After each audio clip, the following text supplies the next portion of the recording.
Support WrestleTalk! Give us a subscribe. Thank you for your awesome support on Patreon, the $100 Man, CD Harper. Hello and welcome to the WrestleTalk Mecha News. I am Luke Owen. Give this video a thumbs up, subscribe to this channel, and leave a comment down below to answer today's question of today. Who would be your first draft pick for Raw or SmackDown? We've got a packed show of news for you today, including the Week 2 ratings of both AEW and NXT, possible major changes coming to the black and yellow brand, and Luke Harper seemingly still being upset with WWE. And you can jump to any of those stories right now by using the timestamps in the video description. But before we get on, things have been a bit weird around here as of late, you know what I mean? I don't know if you've noticed, but we've had some issues with the lights in here, and that masked fiend keeps attacking people. I've not seen Ollie all day. Laurie hasn't been the same since yesterday, and Pete just seems oblivious to the whole thing. Randy's just Randy. Look, I'm just gonna try and get through this news without being attacked, okay? So like, wish me luck, you know, we're all in this together. Bit like High School Musical, that brilliantly underrated Disney classic. Tonight marks the end of the wildcard rule and the beginning of the new version of the WWE Draft split roster version 3.9, most definitely for super duper reals this time. The draft kicks off on tonight's episode of SmackDown Live, and WWE.com have released some details of what we can expect.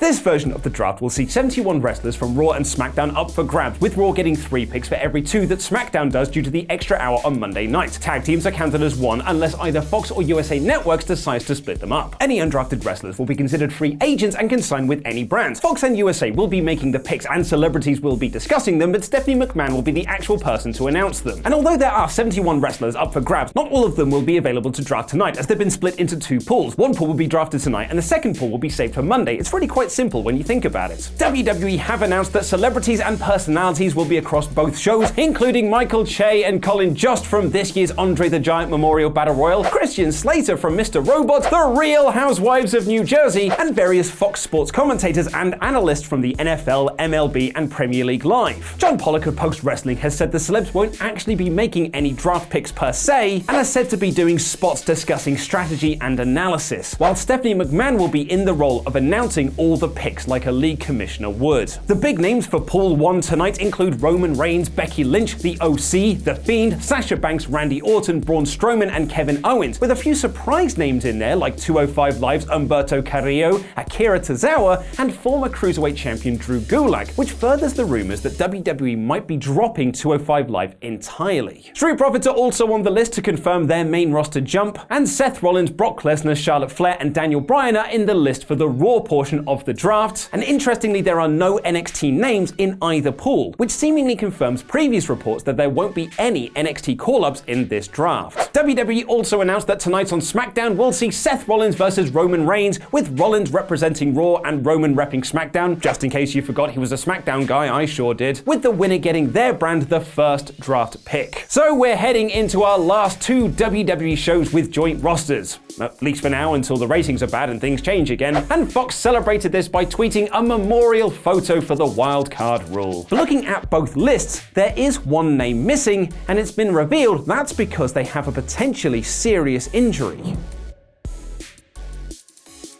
We haven't seen a lot of Ember Moon since her hashtag 3-week push during the build to SummerSlam. After losing that match to Bayley, she's appeared on TV a handful of times, losing to Charlotte Flair, Bayley again, and Lacey Evans on the 23rd of September edition of Monday Night Raw. And as we alluded in the first part of this news episode, Ember Moon's name is not on the list for either pool of the 2019 draft. And now Dave Meltzer has reported in the Wrestling Observer newsletter that's because Moon is currently dealing with a potentially serious injury. Meltzer says the injury hasn't been fully disclosed at publication, but notes that it's either something wrong with her ankle or she suffered an Achilles injury. If it is the ankle, Moon will be out for a while, but it's nothing too significant. However, if it is her Achilles, Ember Moon could be out for upwards of a year. Moon sadly hasn't had the smoothest ride to the main roster after her excellent run in NXT, though that's hardly unique to her, and has suffered a couple of injuries already, most notably an elbow injury she got during the Royal Rumble, which kept her out until WrestleMania. While we hope this injury is nothing serious, it is notable that her name is missing off the draft list, which suggests that WWE are not expecting her back anytime soon. Someone else who probably won't be back anytime soon is Kevin Smith. The director of movies such such as Clerks, Mallrats, and Jay and Silent Bob Strike Back was sat at ringside for AEW's debut show on Dynamite last week, alongside his co-star and hetero life partner Jason Mewes, and was even interviewed to plug his new movie Jay and Silent Bob Reboot, which is released later this month. Smith was invited to the show by AEW champion Chris Jericho, who also stars in Jay and Silent Bob Reboot. And Smith has now revealed this week that he and Mewes were supposed to be on the star-studded SmackDown debut on Fox that Friday. However, when they found out he was ringside for AEW, he was told he wasn't allowed to be on the WWE show anymore. Here's what he had to say. I'll tell you, how big it was? It was big enough that me and Jay were lucky enough to be involved. Chris invited us to be involved with the debut match on TNT. We were supposed to go do WWE, me and Jay, the very next day, which was Friday. Was it Friday night? Friday When night. The Rock was coming. SmackDown. Right. And then the morning after, because we were on the AEW show, trended, there was a lot of coverage and stuff. And so the next morning we were told that WWE was like, you can't come on anymore. And they canceled us. What? They kicked me and Jay off the show. Not in a crazy, get out of here. They didn't hit us with chairs. The first casualty of the wrestling war was Jay and Silent Bob. Yes, can you believe it? It felt really weird, man. Look, either that's true or they turned up to SmackDown and the guard told them, no ticket. And this bit isn't really connected to the news story, but I did want to highlight what Kevin Smith had to say about the debut of AEW Dynamite. And I'd never been to a match before. It's certainly not one of that size. And it was dazzling. I had a really great time. That is such a wonderful way to describe professional wrestling. From now on, I'm going to try and describe wrestling as dazzling more often. What wasn't quite so dazzling for AEW and NXT this week were their ratings, which predictably dropped this week following Dynamite's debut and NXT's takeover-worthy card of title matches and shock returns. Due to two important baseball games, AEW was aired on both TNT and also on True TV in case the baseball overran.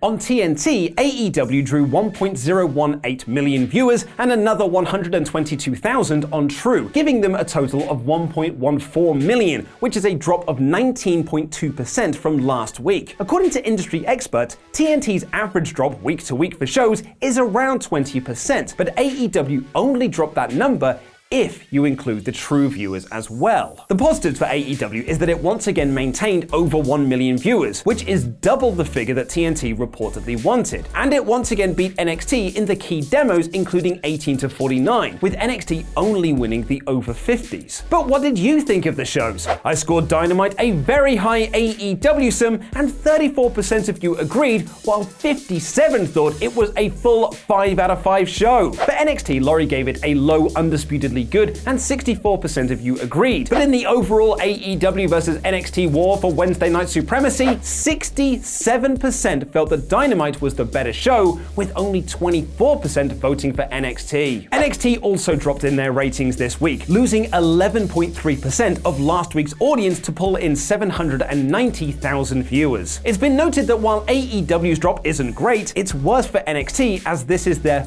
4th week on USA and have gone from 1.179 million to under 800,000. And that could all be leading to some big changes to the black and yellow brand.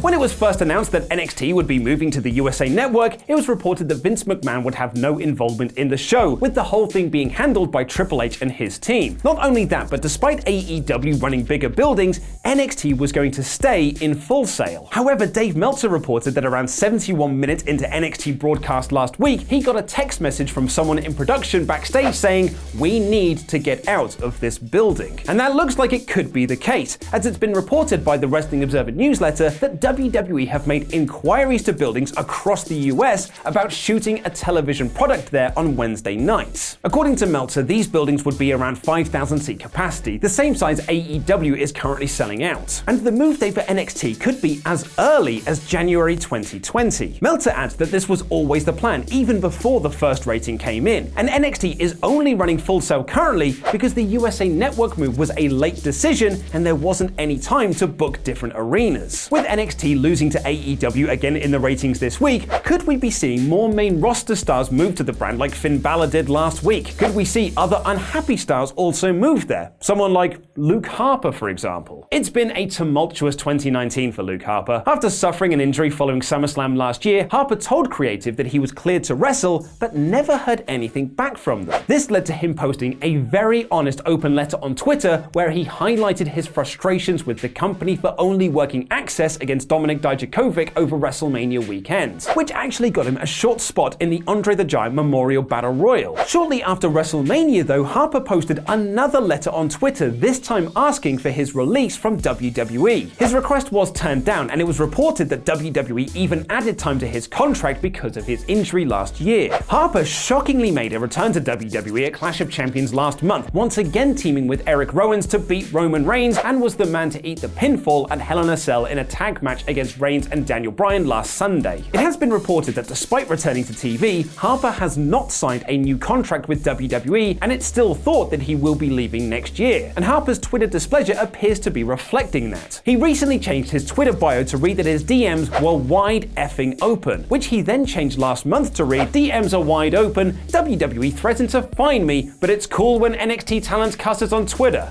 Got it. And while changing your Twitter profile may not seem like that big of a deal, other than the fact he publicly said WWE tried to fine him for posting something on Twitter, he has changed it again, this time to be even more sarcastic to the situation. He's removed the fact that WWE tried to fine him for swearing, and it now reads, DMs are wide, censored, open, I've never been more happy. I don't think I've ever seen someone try to get fired as hard as Luke Harper is trying to get fired right now. It's going to make a very interesting episode of Talk is Jericho next year, I can tell you that much. Well, there you go, folks. We managed to get through this week's news, and absolutely nothing happened to me. I am absolutely fine. Oh my god, oh my god, oh my god! He was in the corridor waiting for me. Yesterday in the news, he put his fingers in my mouth. They tasted like Watsons. Oh my god, why did you do so? I've had a heart attack. It's scary around here. Just be scaring me. You left me alone in the office. Well, I've got to come do the news, man. I don't want to be there. Well, it's fine. We're fine now. We're fine now. Okay. Did you see that? Oh no.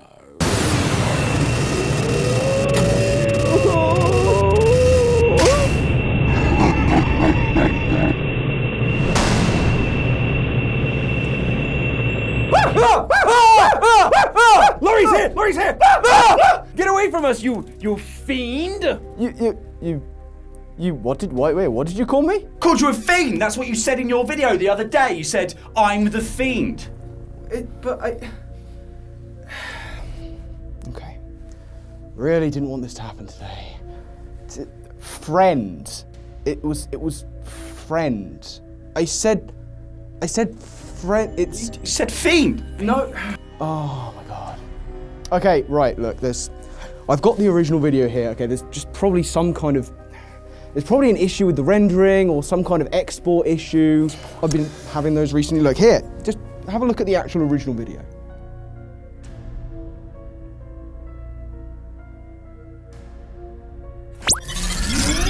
Did you enjoy my little secret?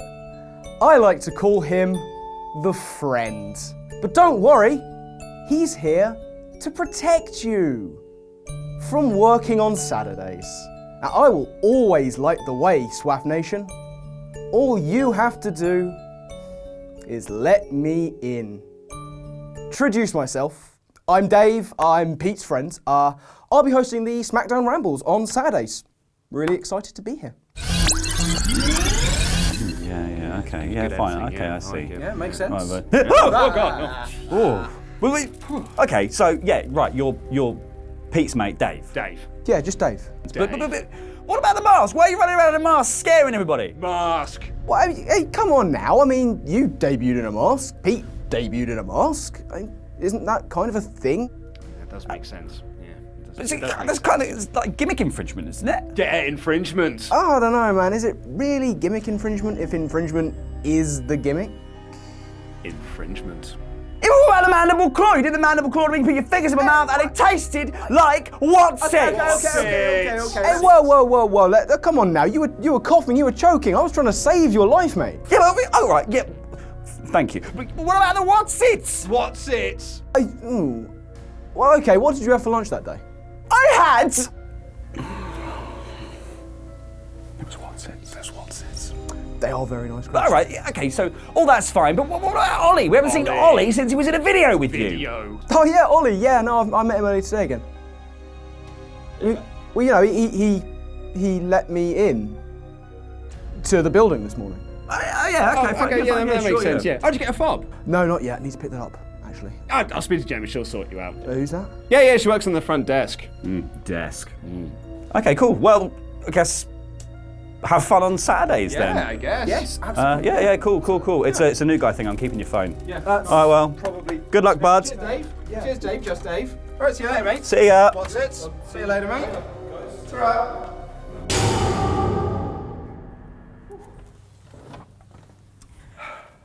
You all right, mate? Yeah, man. What are you doing here? Well, working now, remember?